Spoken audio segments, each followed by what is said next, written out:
Now that you've found UBN Radio and discovered our quality talk shows, it's time to spread the word to friends, family, and the universe. 24 hours of music and talk. Radio without limits. That's why people keep coming back for more. That's ubnradio.com. Show.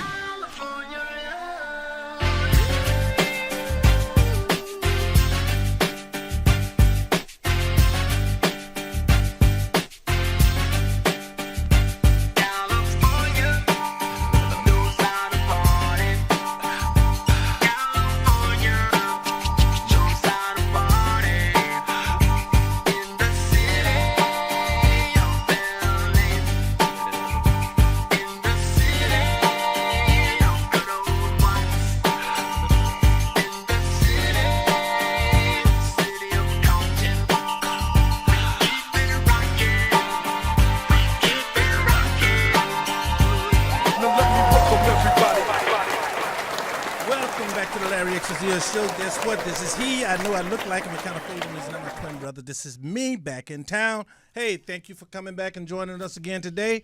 This is going to be an exciting show today. I mean, there's lots going on. And I think I've started to say almost every week now. I know. I start out saying, we're going to jump straight into it because this hour is going to go by pretty fast. And with the guests that we have here today, I know you guys are going to love them. And I've actually already gotten some emails. Thank you guys for sending out emails about the show today. I mean, some of you sent me emails saying that you sent it out because you was looking forward to watching us have this conversation today. And if you can participate here at ubnradio.com, if you want to feel like calling, text, email, fine, and larryyatesasis at aol.com, and we'll look forward to hearing from you. So what we want to do, let's go into it. First of all, we want to give our prayers out to Carolyn's that in Nepal. Yes, it's the earthquake Nepal victim. and Kathmandu and the areas in that area, including India, because India's had an impact by the earthquake too. Oh, okay. Right now, the last estimates is that there are over 5,000, about 5,800 who are dead, and they're estimating it could be as high as 8,000 to 10,000. Wow. Oh my God! So that was a miracle that showed up too. They found a young man that had been buried for 5 days. A teenager. That's incredible. Mm-hmm. The will to live. Yes. And also, I want to talk a little bit more about that. I met. This is kind of different for me. I met. If you guys are watching this, I won't call anybody's name, but I met this gentleman today. I was out jogging on the beach, and he had lost his wife 3 months ago. And I just want to give a shout. I was so touching to meet you and your daughter today. If you're watching this, you know who I'm talking about, and I won't call your name, but thank you for sharing your story with me today. And anyway, I hope you're watching this show, and our prayers go out to you as well. But going back to they're looking at 8,000 lives lost. Yes. Now, they're very spiritual people, very loving and caring people. I have several friends from Nepal. One who owns a restaurant, Tara Black, who owns... You may need to lift your mic a little bit. Tara Black owns a restaurant here in the Los Angeles area. And we had one of our guests a couple of months ago, Susmita. Oh, that's the young lady that she's a trekker. Because they had a couple of people died from the avalanche. Yeah, yes. Because of this, am I right? Yes. Oh, okay. Mm-hmm. So Tara is here in the U.S., but she's gotten back to us. Of course, they need support in that area. And then there's another friend of ours through the ministry I have, Bob Guglielmino, and he's actually in Nepal right now. They're asking for help with water, with food. And they said the good news is that the world has come together. And they're sending aid from all over. People are helping to minimize the looting and further devastation that might happen when situations like this happen.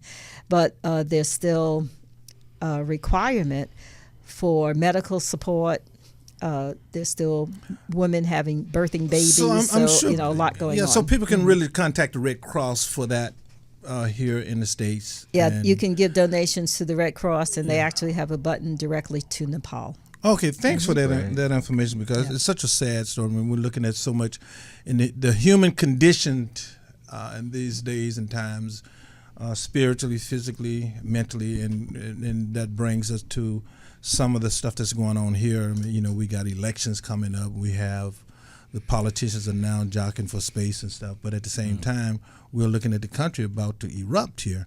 So I'm sure we're going to be talking a little bit about what's going on in Baltimore and around the nation with police brutality and death, so many unarmed young black men due to the police department and stuff. But what I want to do is, the guest we have here, I'm so excited because this young lady has been with us before, but I'm gonna, because you guys know I just butcher names. But I have an excuse because I'm from Mississippi. I mean, I'm not from America, You guys from America speaking English and all of that good stuff, that, and then you can brag about your little language, blah, blah, blah. I'm from Mississippi, and if I want to say it like that. But anyway, Carolyn, would you introduce the guests? And by the way, Carolyn, thank you for coming.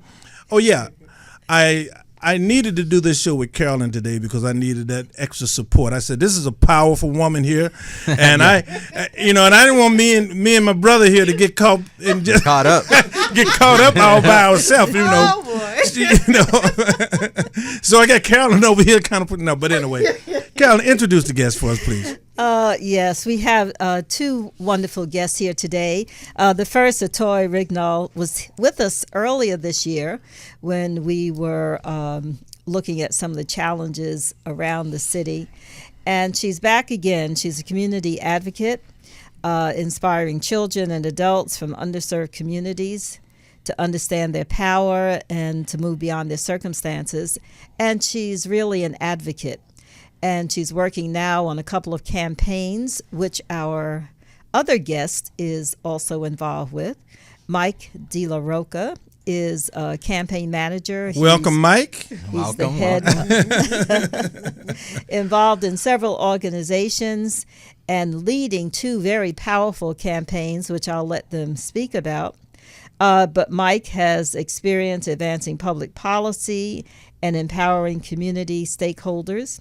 And he's also a writer, musician, and artist. So we welcome you both today. Well, Mike, welcome aboard the ship. Yeah, man. Welcome aboard. How you doing, man? I'm good. How are you? Tell us a little bit about you. I mean, where are you from? I'm originally born in Oxnard and raised in Ventura, and I moved out sorry here. to hear that. No, I'm just kidding. Moved out here about 20 years ago. So yeah. Okay, how do you want to get started? Let's get started ladies first. Do you mind? Yeah, please. Always. Tell us a little bit what's on your mind and what you're doing now. So it's, first of all, thank you all for having me back, and thank you for being here, for allowing Mike and I to come and talk about some very key issues that are happening. We are working on a campaign to end mass incarceration in the country. Nationally, that campaign is called Free America. Which was launched just about a week and a half ago or so by John Legend.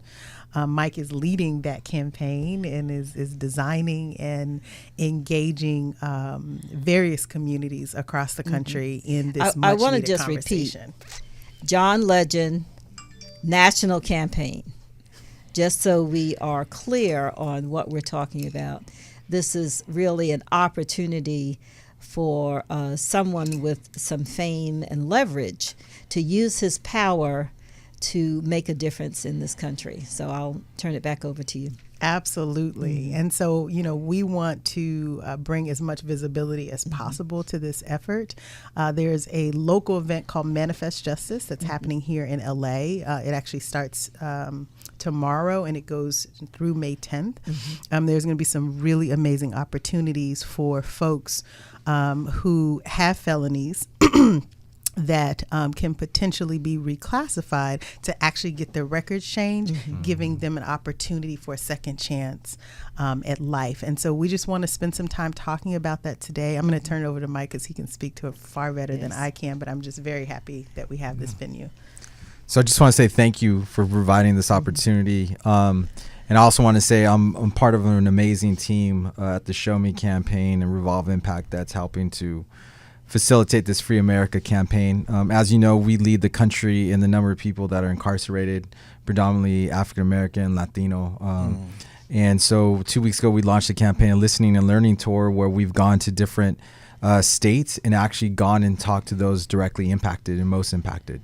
And so it consists of performances in county jails and state prisons, meeting with crime survivors, meeting with families, and trying to get a real sense of how did we get so out of control. And then when you start looking at stuff like Baltimore or Ferguson, it's really, from our perspective, it's a dehumanization of a particular group of people, people of color, predominantly poor.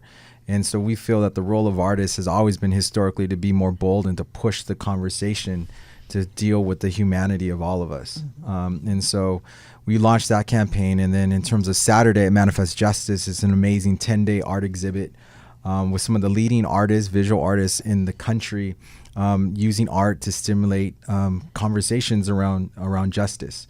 And last year was Etoy and I were privileged enough to be a part of a historic campaign in California called Proposition 47. As a result of Prop 47, we became the first state in the country to reduce felonies to misdemeanors, first state in the country to take prison waste and reinvest into education and treatment, first state in the country to pass an initiative that was retroactive. And so what that means from a personal level, I'm one of 4 people on my mother's side that never served time in prison or jail. And so I have uncles and cousins and nephews that now can have a second chance. And just to be clear, this is almost 2 million people in California. Wow. We have 2.5 years to make sure each one of our loved ones and family members know that this law passed. And the concrete changes in your life would be, you could live in Section 8 housing. So my cousins can now live with their uncles, right? They could apply for jobs and have to check the box that says felon. They could apply to get a Pell Grant like I did and go to UCLA. And in a lot of them, how does that affect their voting? That's what I'm saying. For a lot, they can vote for the first time. And so we really have an opportunity to change 40 years of doing the wrong thing into something doing the right thing. Well, I tell you, when you're coming from a musician point of view, we've been in the entertainment business forever, and I just want to thank you for so many times we have these musicians that get these mics in their face, that get this stage, that get that spotlight, and have nothing to say. And they're not doing anything to uplift the community. And I want to thank you and Mr. Legend for all the work that you're doing.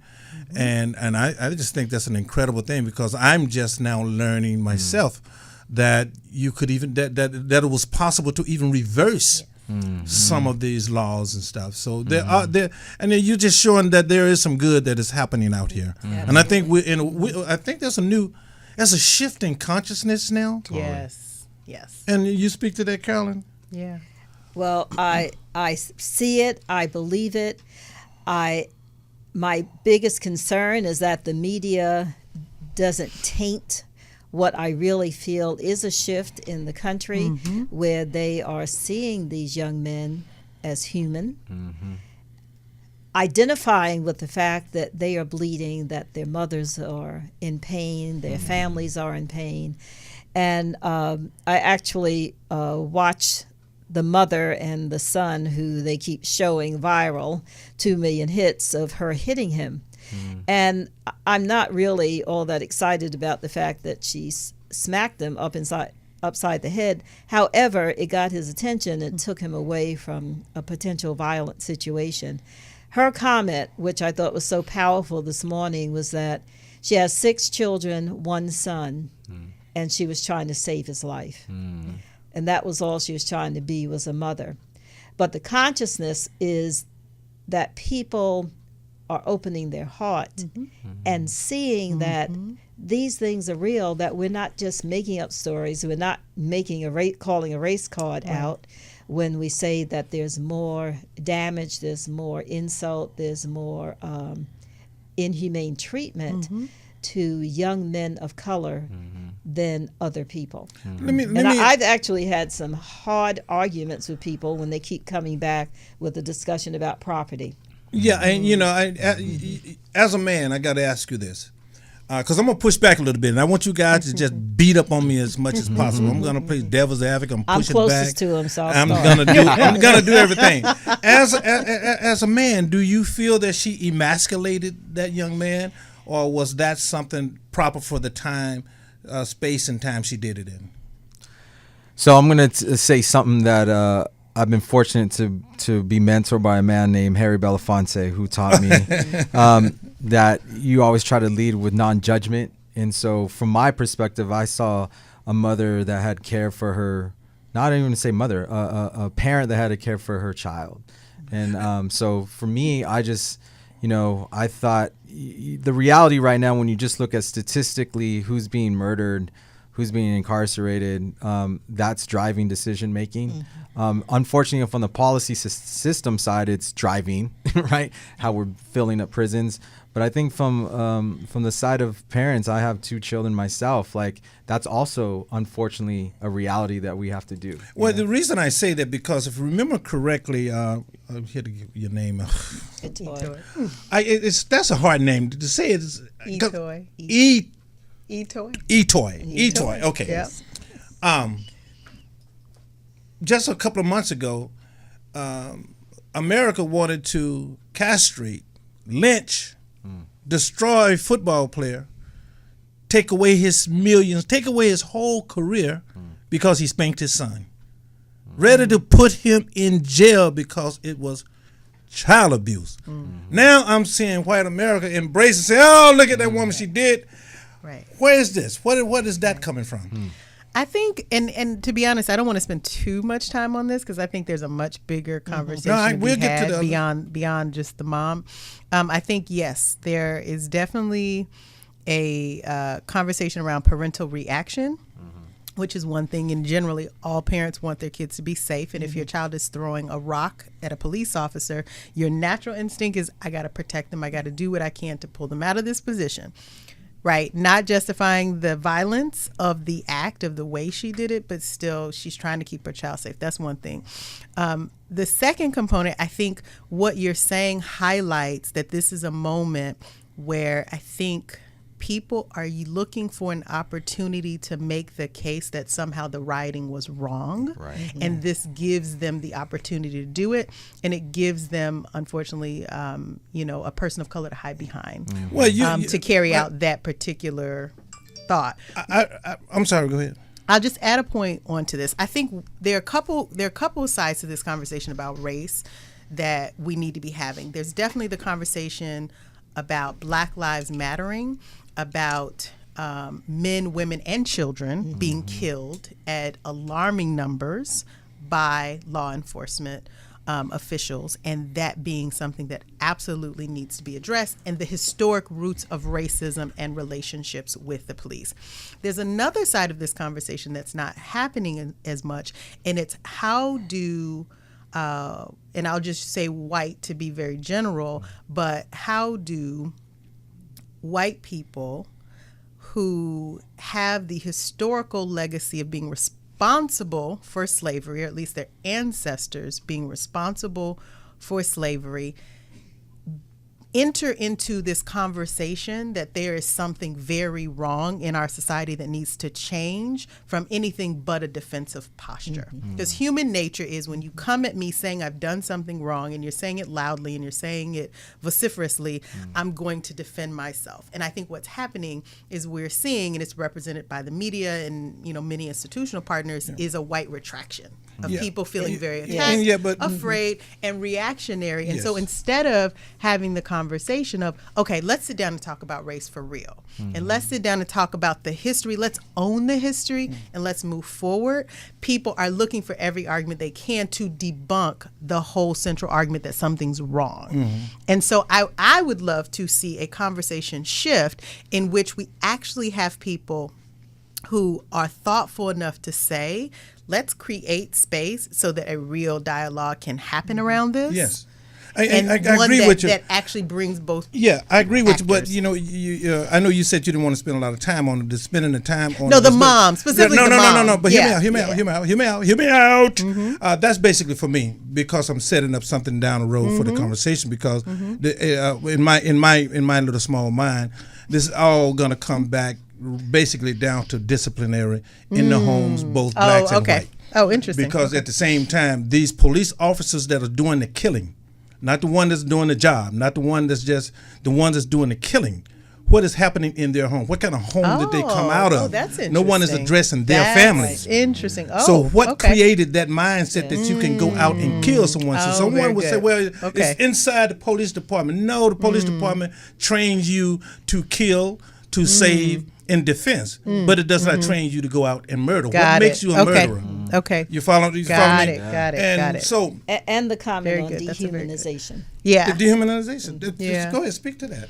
Well, no, I think it just all fits into place that the issue is some people not seeing young black lives as valuable. They're not valuable. Yeah. And what they see as valuable right now is property. So the conversation is elevating now, and this is where I get crazy, because now they're having conversation because buildings were burnt. Right. But a building can be replaced. It may take money, it may take time, but you can't replace that child that's been killed. Absolutely. And I was telling somebody earlier, and I don't condone the burning of buildings and stuff like that. That's not my nature, and I'm not condoning that. But we forget one thing, and I've been working in radio and media for a long time. The reason we have black news reporters in the 60s because the white reporters wouldn't go in the black community and the buildings burned, and they needed black people to report on. That's how you got black reporters now.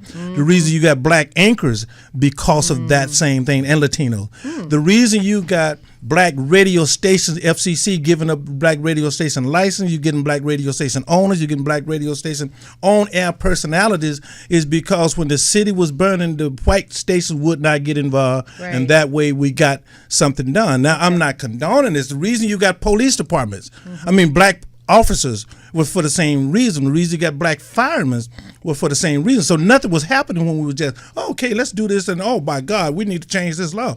The laws, there's enough laws on the books to solve all of our problems when it comes down to injustice, but they're not enforced. So I was wanting to pull our conversation back to this event happening on Saturday, because the people who are impacted were affected by whatever we're talking about. Right. The challenges they've had harder sentences. They were sentenced in times when others may not have been sentenced for the same kind of crimes. So can you speak on that? Yeah, so Saturday from 10 to 4, we're going to have a Prop 47 record change at Manifest Justice, that big pop-up gallery. Slow that down just a little bit. So Saturday, May 2nd, we're having a Prop 47 record change fair from 10 a.m. to 4 p.m. Explain what Prop 47 is. My audience, they know I'm the one that's pitiful. So, So Proposition 47 is a new California law that if you have one of these 6 felonies, predominantly petty theft or low-level drug possession, you can have your felony drop down to a misdemeanor. And so we're going to have attorneys present from that time frame. So if you have one of these 6 felonies or multiple, you can come and get your record changed there on the spot, or at least start the process. So now are they going to start focusing more on arresting people for violent crimes versus these petty drugs, marijuana, and this petty looking at the street sign wrong and all of that kind of crap? The one thing I will say is, I think, and back to the humanization piece, when we talk about criminal justice, I've never met anybody inside a facility that hasn't been traumatized or abused or victimized.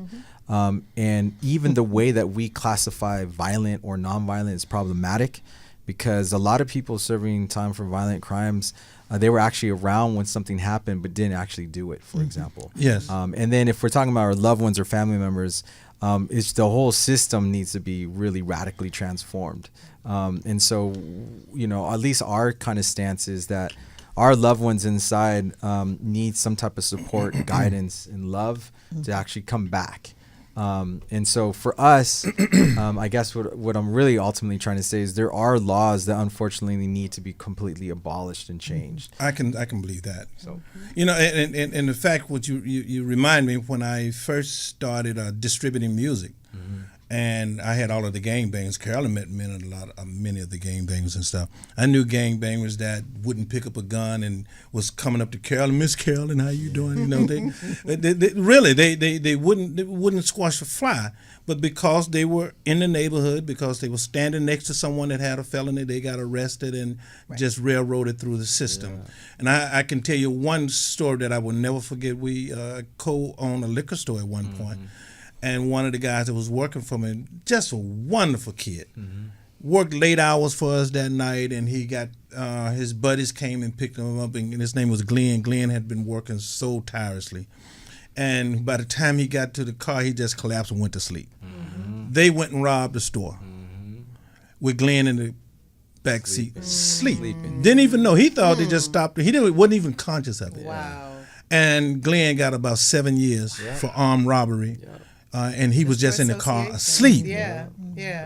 And even the perpetrator said, "No, well, he was asleep. No, you guys was together." Wow. You know? Yeah. And so that's the type of thing that I don't think most white America understand, that the incarceration of African Americans, so much of that is happening with us African American Latino community.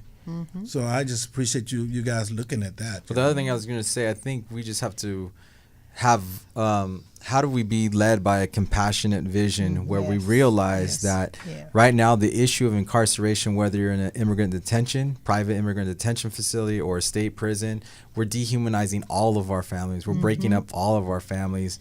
And the reality is back to this issue of race, they're all brown and black, you know? And so we are just trying, there's a moment in time right now with Black Lives Matter, with the migrant rights community emerging, with this, you know, all of a sudden everyone's on this bandwagon of ending mass incarceration from Hillary Clinton to everybody else. Like, how do we actually push it to actually be meaningful and have it being led by those that are directly impacted by those systems?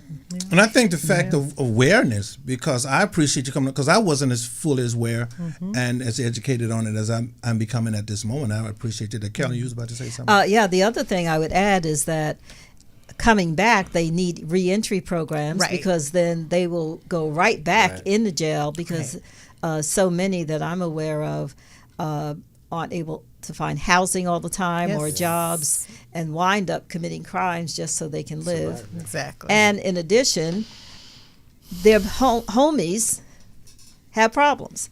So you go back to your old friends, old friends get you back in trouble. You need a new support system. They need a new support system and ideas Yeah, around, I'm strong on ideas around restorative justice, so that we are changing our penal system from punitive to restorative. Right. Well, you know, That's when exactly you right. say that the support system, then you're talking about the laws changing, and like all these young men with these felonies and stuff like that. So we know that they're not going to... And young ladies, by the way. I'm sorry, There's I been totally an apologize. increase in prisons with young men and ladies. women. And is there anything that's looking at possibly doing vocational skills for these young men, because they're not going to go get a PhD. They're not going to become lawyers and doctors, many of them. And Maybe. I said all of them. Yeah, not all. The word maybe. all. Possibility. Yeah, the A-L-L. I mean, I'm not a great speller here, but I think I said all. But no, I appreciate your passion. But do you have anything to speak on that? Yeah, actually, it's funny. Mike and I were just talking, and I think I've shared this with Reverend Wilkins, that it's a personal passion of mine for a long time is youth leadership development and assisting them with identifying a path for their lives, a way to implement their dreams and bring forth those things, and then concretize it in, very concrete annual, monthly, and weekly plans. And so I recently launched a foundation called the Dream Makers Fund that will do just that. Oh, wow. Yeah. Well, count me in. I have a few. Well, the reason I say that, I haven't done it while I'm a Class A welder. I can teach young men how to weld. That's something I can do. I just haven't done it in a while, and it's shame on me because then I have the excuse that I've been traveling, blah blah blah. The reason I say that it is so valuable because when we look at what's happening in the inner cities, the jobs in Baltimore, Maryland. One of the things that is happening there is because the lack of jobs, and so the lack of opportunity and access. And then many of them are not going to go into the higher education. So you're going to always have that skilled and labeled citizen. And so those are the ones that is getting caught because the jobs have moved out of the country. And those manufacturing jobs, as we know them, are not going to come back. But there are jobs of electrician, plumbing. Yes. Doing drywall work. I mean, the plumber makes more than anybody, I think, in the group. But the electrician does pretty well. Yes, too, they do. I think. I think there are a couple pieces that need to happen. Going back to when we talk about the bigger narrative shift that has to happen in our country around owning race, owning inequality, owning injustice.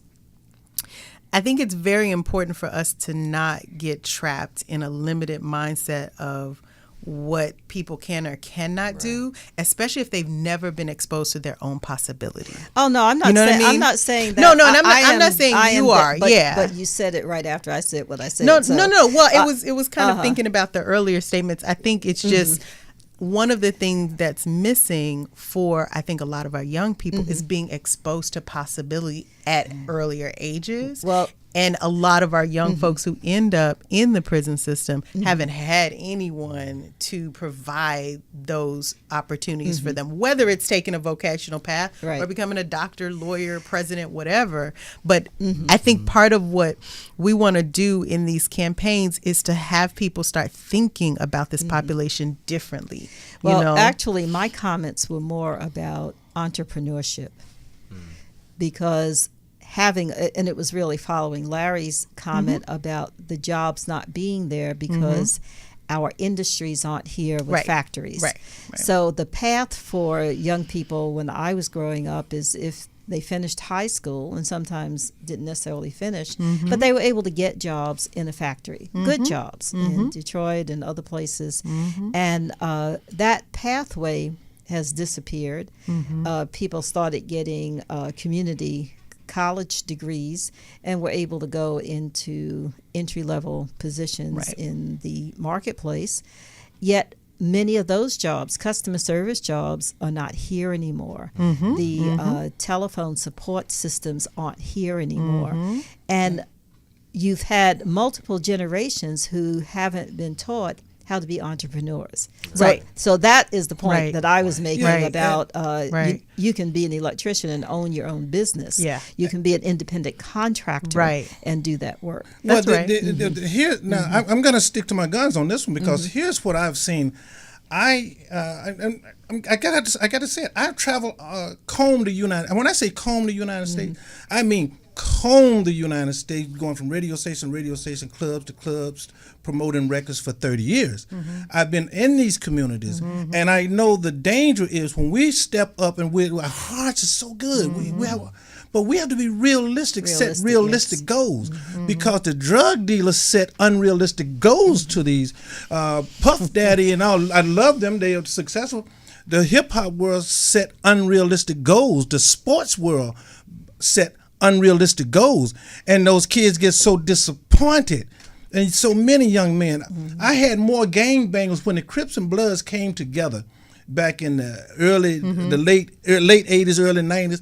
I was the one that helped put that together, so we ended up being on CNN. I mean, on the Phil Donahue show, because I knew all the gangbangers. The reason I was able to distribute hip hop is because I knew all of the guys. And one of the things that we in our community failed them is that setting realistic goals. And if you don't set realistic goals, they're going to crash.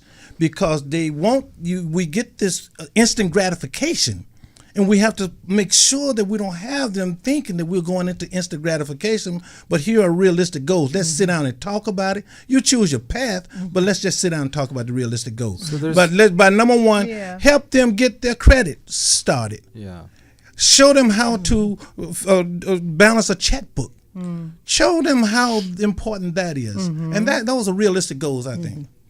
So I was going to say I think this whole conversation can't be devoid of the fact that poverty underlines it all. Oh, Right. absolutely. That's what we were talking about. Yeah, that's And then the exactly what second we were thing- talking about. The second thing, though, is that there's two programs in particular that I'm big fans of. One is called The Last Mile, that's based in California, Northern California, and the other is Defy Ventures in New York, that basically takes formerly incarcerated and I volunteer for this program. It's a 6-month program, and we actually we throw out all the baggage and say, what would you do if you could dream and had every possibility to happen? That's right. That's right. And then That's the next 2 months after that, we say, what is your dream? Yeah. And let's build a business plan around that. Yep. And then I love we as that. coaches, and then the That's last exactly two, we train them up from a soft skills point, Yep. where then they pitch it to people that can give money to the Explain startup. the soft skill. Exactly. So like, how do you as basic as how do you show up to work, Yes. to Okay. how do you speak to an Yep. employer or an employee, Organizational skills, you yeah. know, to How do all you that. dress? Yeah. how do you dress, to all of that. But my point is, when I see stuff like that, it's not unique, and it's not rare. I guess it's more of like, how do we scale that? Yep. That's the question. Because the Exactly. thing is, we have the resources as a country, we just don't prioritize Right. them. Well, Right. I tell you Absolutely. why I approach it to that point. I'm looking at myself a product of that. I dropped out of school in my country, Mississippi. There was no jobs in my area. But what I did, we had what they called Job Corps centers. Yeah. And you could go to Job Corps centers. Any African American male that wanted to go to Job Corps, they could go to Job Corps center, and not only just get a skill, but get a GED. And so when you start the foundation, and when I consult young men, women on building a business, Right. you still need that foundation. Right. Yep. And you can be as creative as you want to be, Absolutely. but you got to have a cash Yes. flow to Yes. pay those bills until the Absolutely. dream come No, true. Absolutely. And yeah. go ahead, please. And I think he actually articulated exactly where I was going with it, because that's the crux of our program. I like that. Is first of all, starting from the point of possibility. Like, let's take any obstacles. Let's take money away. Let's take family commitments. Let's take all the things that have held you back to this day. Right. And what would you do if you were limitless? If there were no obstacles? Let's dream big, and then let's set a realistic plan around those There dreams. you go, girl. So I think for me, a lot of it, when I talk about shifting the narrative that we have around these kids, it's just like teachers, community members, if they are constantly hearing folks telling them their possibilities are limited, their thinking will be limited. And so we have to shift our thinking and say, just because you made a mistake and it cost you X, Y, and Z amount of time from your life, that does not mean that the sky is not the limit when you get out. Yes, And so we want to exactly. keep that open possibility. But what's missing, I think, people have very ambitious goals that don't have an actual plan and an implementation process. Yeah, so absolutely. that's why they end up crashing. And actually, because all you have is the dream. I think that's one of the things Larry was talking about. Too, Yeah. is we've been around lots of dreamers. We've worked in entertainment. We've worked with athletes, and we've worked with high school students. And there are more young men who want to be professional basketball players than want to be attorneys. Right. The probability, because I had the stats, I don't have them anymore, but the probability of one young black man who goes to high school locally making the NBA is like 1 in, 500,000. It's just not a viable plan. Yet they put all their attention, their time. The schools take advantage of it. They let them play their butts off and not do the classes. But the conversation we're having about who sets a place for a dream used to be the schools and used to be the churches. You go, you'd have after school activities at churches and things, and they'd have those conversations. The school teachers would employ you in those conversations. What are you dreaming about? Where are we going? Absolutely. So You get good if ones. they're already there. Yeah. So if there's a possibility of us moving that back into the school I'm loving this conversation, man. I just want to thank you guys so much. I like this heated debate. I don't like to be sitting up in here asleep. Jump on me, push me back. Because here again, when we look at what's going on in the inner city and you look at the dehumanizing of human beings, especially African American, Latinos, and many of these young men are fathers. Yes. And mothers, young women are mothers that's coming out of this jail system, coming out of this prison system, and many of them not young. Many of them have done a long time, and so addressing the whole problem of employment, getting them back into the system, is where I have that my mind set with that foundation. By no means that under the sun do I limit having conversation about the possibility. I love the way you stated that, not limiting, not blocking the possibilities, and that is and it's a beautiful thing. It's actually one of the things that we have, especially in African American, Latino, have been told for generations that we are limited in our goals and what we can achieve and what we can't achieve. And so you start to believe that. And you start to believe that. It becomes true. It becomes true because you look around at other people that believes it in your community. Absolutely. So you get that feeding back. You wanted to say something? No, I was just saying it's the mindset. It's the mindset. You got to change the minds. And I think when we talk about this broader conversation around race, around poverty, unless we start changing the way people think about each other and think about the history and think about all of these undercurrents, we can pass as many laws as we want and it never changes because the mindset hasn't changed. It's the mindset. It is. That's very true. The belief and the intentionality. And what I would say also is that there is a small percentage, and I bet you we're all sitting around this table, of those that didn't care what others thought. Yes. So I know I'm peer pressure, huh? I didn't care. No, you're talking about peer pressure. I'm talking about peer pressure. Right. There was something in me that my mother supported, my father supported, that said, you can be anything you want. You need to be on this path. And if you're going to do it, you got to stay in school and you got to do X, Y, Z. Yes.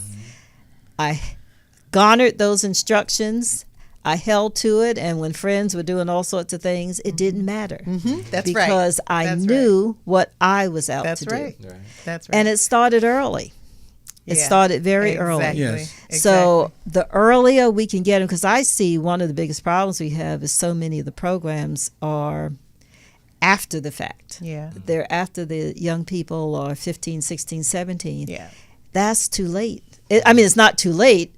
Things can happen, but if you can catch them when they're in the third and fourth grade and making decisions about who they are, then. So speak on how do we get to this point then? Well, actually, I was going to actually say I think we could do all of that and more. And more, yes, because absolutely. even saying just to catch them before, then we lose out on the entire generations of people that are caught up to begin with. And, I'm not saying you have to do all of it. You have to remember something when you're sitting here. We do not put limits on people thinking and dreams. We are talking about because of the sake of the time. I'm trying to compact things down so we don't have to keep correcting each other where you can't hold them back. You can't limit their thinking. We're sitting at the table. Back to your thing. We know how to build healthy people. Okay. It's not a secret. It's just that we as a state and as a country have decided that we want to invest more in prisons than education. Gotcha. Or we want to invest more on police than on healing. Like we know, if you just look at budgets are value documents. They tell the story. Exactly. Well, you're absolutely right, because when you look at Maryland, they spent $5 million over the last 2 years, and they couldn't spend half of that into the community. Or let's come back to where we live. We've since 1980 we've built 22 state prisons and 1 university. Now wait a minute, say that again, my brother. Since 1980, we've built 22 prisons and only 1 university in California. Come on with it, man. So what you invest in grows. Is what grows. That's right. And that's so exactly we know what works. Love, healing, support, all this other stuff. Wait a minute, now you said what is, say that again. What works again? I was gonna say, it always starts with love. Love, support, healing, services. I mean, we know it's connection. Just we've built this narrative in California, around the country, that certain communities are disposable. Yes. And because they're disposable, let's not invest in them. Yes.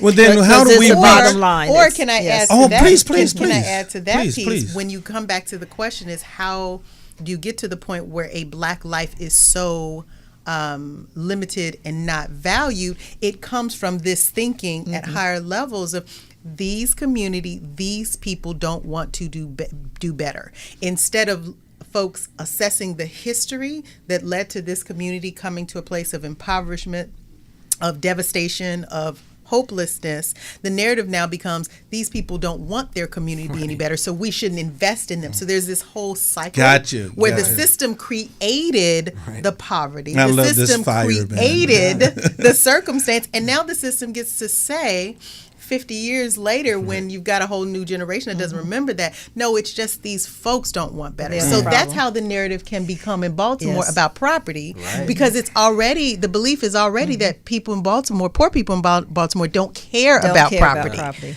So it's, And- it's, and- it's but Carolyn, and now there's a whole nother thing for the sake- that, and I know we don't have time. You look at the always wrong clock. happens. This is The also right clock is right here. We have even less this time. is also my issue is flipping of houses, because people come into our neighborhoods, come into Black neighborhoods, buy property undervalue, add some money to it, and then Sell elevate it. the amount of the cost of the property so that people in the neighborhood can't move in. Right. Now, all of us used to drive around our neighborhoods and say, oh, I want to move in that house when I get a little money. And people could actually elevate within their own communities from one neighborhood to another. And flipping is a whole thing that I think has undermined the communities. I because of the sake of time, I want to go back because I think you brought up something very important when you and Etoy was talking about how you didn't want to please everybody.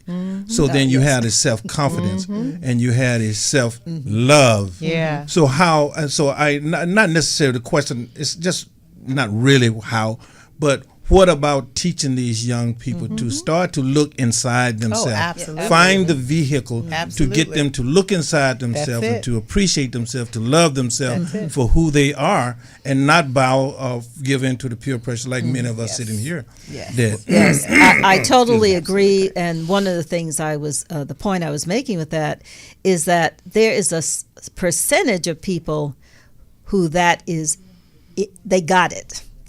You just give them a little push, and they're on the right road.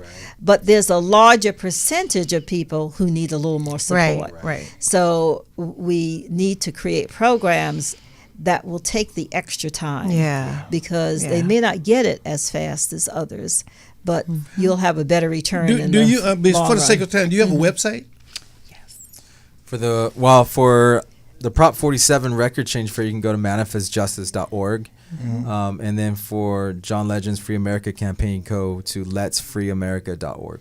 And let us support John Legend. If John Legend, a man that pretty much do anything he wants, and he wants to spend his energy and his time, his love, and see something in this, and because we need to support those artists that get into the community and want to do something and not sit back on the butts and say they can do it on their own. And this And is we the have to beginning, by get the with way. this young man and support his cause. And I want to do everything, Carolyn and I want to do everything I can to do that, because I really think what you're doing is absolutely wonderful. This time is so short. So what I generally do, let everybody have their last words of wisdom.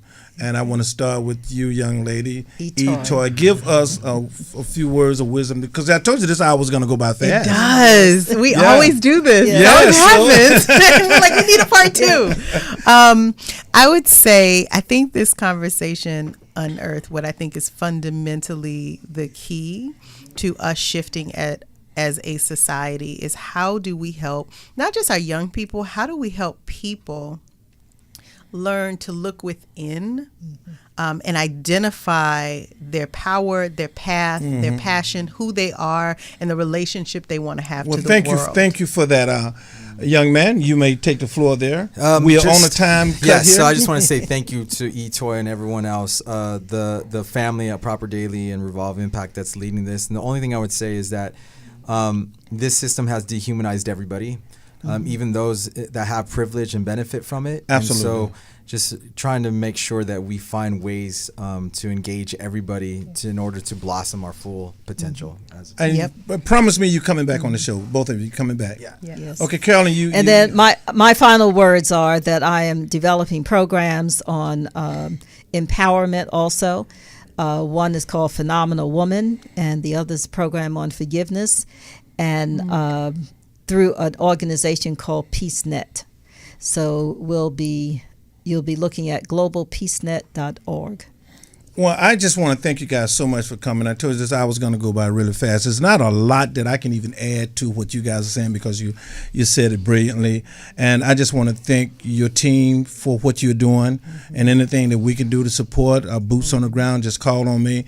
And I will say, let's look into the consciousness of ourselves and to help the young people look into the consciousness of themselves. Yeah. Help them find out who they are rather than us telling them who they should be. And remember, Larry X, it's your show. A nation can rise no higher than it elevates its woman. I see you the next time. Thank you.